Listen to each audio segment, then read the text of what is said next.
name is Lisandra and I'm a program coordinator in the Center for Children and Families at FIU. During these challenging times, we know that parents are trying to figure out how to do remote schooling and as well as how to handle all their other responsibilities. And if you have a child that already has difficulty either with their attention or with their behavior, then this could be double as challenging.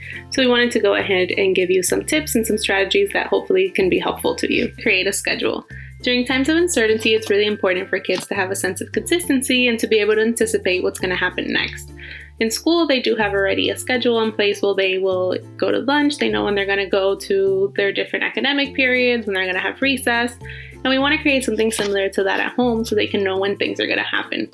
In school, they often use this as motivation where they know that if they finish math, they're going to be able to go to recess. So we want to create that similarity at home where if you know there's activity that they're not going to like, we try to pair it right after with an activity they will like maybe playing indoors with Legos as an activity right after doing math homework. Display the schedule somewhere in your house for your kids to be able to see it and to know what's going to happen next. You can include pictures if you feel like the kids aren't going to be able to understand the words, and even go over it in the morning with them as they normally would in school. Tip number 2 is to have short learning periods. As you probably know by now, keeping a child's attention for long periods of time can be really difficult for both the child and the parent. It might sound more effective to just get everything done at the same time and then we don't have to worry about it later. However, realistically, the child's probably going to end up getting frustrated, which will lead to the parent getting frustrated, and we're going to try to avoid that whole battle. So it's helpful for kids to plan out small periods of time, in which case they can work on their homework and also pair them, as we mentioned before, with activities that they're going to enjoy. So like these little bursts of time that they're working on homework, followed by bursts of time that they're getting to play or getting to do something short but fun. Tip number 3 is to use positive attention. Children love our attention and they'll try to get it sometimes by doing things we really like and sometimes by doing things we really dislike. We want to go ahead and reinforce any behaviors that we really do like in order to encourage them to happen again and again. Ways to do that might be, for example, let's say your child has been running around the room all day and they finally sat down next to you. So a way we can go ahead and reinforce that behavior is by giving them a praise. We oftentimes use phrases such as thank you or good job.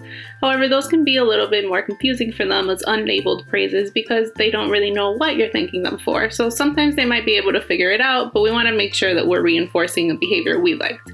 So therefore, we can then use labeled phrases. You could say, thank you for sitting next to me, or I love how you use your walking feet. And that way they know exactly what the behavior we liked and which one they should repeat in order to keep getting that praise. Number 4 is to use planned ignoring. As we mentioned before, children crave attention and they'll sometimes try to get it by doing things we really like and things that we don't like as much. We want to go ahead and keep reinforcing all those behaviors that we like. However, we don't want to give attention to the behaviors that we don't like. So for example, sometimes if your child is doing something and you find yourself kind of arguing back and forth, that's a way to give them attention that we don't want to do. We do understand that there are some behaviors that we can't kind of ignore, just like hitting and kicking, and those will differ based on your family and what your comfort level is. However, some behaviors like whining or crying are behaviors that we can ignore in hopes that that'll reinforce them that they're not getting any attention from it, and therefore there's no use to keep doing it and they can learn how to calm themselves down. When they stop doing that behavior, that's a good opportunity to give them a labeled praise. So for example, you can tell them, thank you for calming down. I love how when you play nicely, and just reinforce the calming down part and thus completely ignore the negative behavior we didn't like. Tip number 5 is to use calm and clear instructions. So parents can use calm and clear instructions in order to help the child know exactly what we want them to do. This in terms at home can be challenging sometimes. So oftentimes what happens is parents find themselves giving instructions many times and it leads to tones raising, to arguing, and kind of a battle royale situation, which we want to avoid. So it's best for parents to use a neutral tone, which is probably a similar tone that teacher would use at school, just because we want the child to listen to the command or the instruction just because the parent said it and not because we had to resort to that last level of yelling that they were waiting for. A good way to kind of avoid that back and forth is to try to just give those instructions one time in a neutral tone. And there are 2 types of instructions. So there are start instructions and stop instructions. So start instructions, as you would imagine, is we're trying to get the child to do an activity. So that could be clean their room, set the table. We want them to do something. Whereas stop instructions might be stop jumping on the sofa, you can jump outside. And it's an important distinction to make that with stop instructions, we want to try to give them an alternative. Because for a lot of kids, it might be really difficult to just stop doing something. But if they have something else they can do, then it'll be easier for them to transition over where, okay, I have to stop doing this, but I can do this instead. So if the child does not follow instructions, then we might want to take the problem activity away from them. Like, for example, if they're throwing a ball inside the house, maybe get rid of the ball for a few minutes.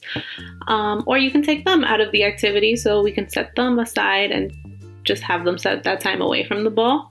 It's important that we make the distinction of for a small period of time, just because it won't be as much of a learning experience if we just take away the ball forever. Then they're not really going to learn to value the ball once they get it back. If your child doesn't listen to your start or stop instructions, another strategy you can use is quiet time. So quiet time is basically having your child sit aside in the room, so that could be any corner in the room where they can be sitting on the floor or on a chair for 2 to 3 minutes, just to get them out of the activity for a few minutes, and then you can bring them back in to give them that cool down period. Serious misbehavior such as hitting or kicking, you may want to implement the timeout strategy, in which case you take your child out of the room where the problem behavior is occurring. You go ahead and take them to another area of your house where they will still be safe, but where they can calm down and kind of regulate their feelings a little bit until they're ready to come out in about 2 or 3 minutes, and then you can bring them back to the activity they were initially in. 6 is spending quality time with your child. You may find that during this time period, you're spending a lot of time with your child, particularly if you're working from home. And we found that just spending at least 5 minutes a day with your child, letting them lead some sort of activity where they can take complete control and you just play along with them, can help build a stronger relationship between you. If you don't have 5 minutes throughout the day, but you find that you do have some minutes here or there, give and take, then just go ahead and give your child all your attention during those few minutes that you do have, and try to put away all technology or any work-related activities so you can give them your full attention. Because the most important part of this time together is for you to listen to your child, to what they had to say, and to positively reinforce them by using either labeled praises, reflections, or just listening to what they're saying. Reflections help parents mirror what the child is saying, and also show the child that you're listening to them, that you approve of what they're doing, and that you're letting them take the lead, like this is their game. And then it also has the added benefit of having the parent be able to expand on what the child is saying to help expand their vocabulary. So for example, if you're playing with a younger child and maybe you're playing Legos together and the child says, "I built a castle," the parent can reply back, "You did build a giant blue castle." Therefore, we're working on colors, we're working on the word giant, but also we're still working with what the child gave us, so still acknowledging what they're doing. Since we are trying to keep it positive and light between the parent and the child, it's also important for the parent to try to use as little questions and instructions or commands as possible, because we found that if the parent gives a lot of instructions or starts asking questions, the child may get annoyed. They're no longer leading or being in charge of this game, and it could lead to more difficulty between the parent and the child throughout the game and less of a beneficial activity together. Number 7 is having realistic expectations. For this last tip, I would like to encourage everyone to just stop for a second and to take a deep breath. This transition has been really abrupt and challenging for everyone, and while we like to expect a lot of ourselves, the best we can do right now is just try your best. And this same could be said for our children. We want to set realistic expectations, knowing their own strengths and challenges that they already face, to make sure that we're not setting them up for failure. Some kids might be able to sit for an hour at a time and be able to work through their schoolwork, whereas other kids might only be able to concentrate for 30 minutes at a time, and they may have to do so standing up or kind of moving around while they're doing their work. So it depends on what the final goal is for you as a parent, whether it be for them to sit down or for them to finish their work. And by observing your kid and by watching what they struggle with and what they're good at, you can determine what goals are realistic for them and what you want them to accomplish, kind of just picking your battles. I hope you found this video helpful, and if you're interested in some more positive parenting strategies, feel free to tune into one of our Parent Club parenting webinars.